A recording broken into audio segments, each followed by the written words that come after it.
Auzubillahiminash-shaytanir-rajeem. Bismillahir-rahmanir-rahim. Assalamu alaikum everyone.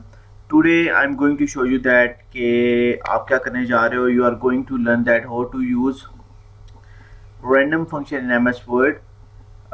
It's very easy. I'm going to show you that. Just type over here. यहाँ पे आपने क्या करना है, यहाँ पे आपने just डबल क्लिक कर लेना है. जैसे ही आप डबल क्लिक करोगे तो कर्सर यहाँ पे ब्लिंक करना शुरू कर देगा. जस्ट आप यहाँ पे टाइप करें is equal to sign rand. Let me change its font size को मैं कर लेता हूँ 14 ताकि आपको इजीली ये सब कुछ विजिबल हो. ओके जी, आपने rand is equal to sign लिखना है, साथ आपने रैंड लिखना है और उसके बाद आपने राउंड ब्रैकेट इंसर्ट करने के बाद एंटर प्रेस कर देना है और आपके पास ये डमी टेक्स्ट आपके पास अपीयर हो जाएगा just like that.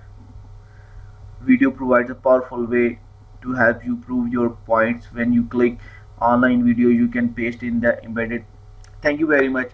If you like this video, please like and subscribe my channel. Allah Hafiz. Take care of yourself.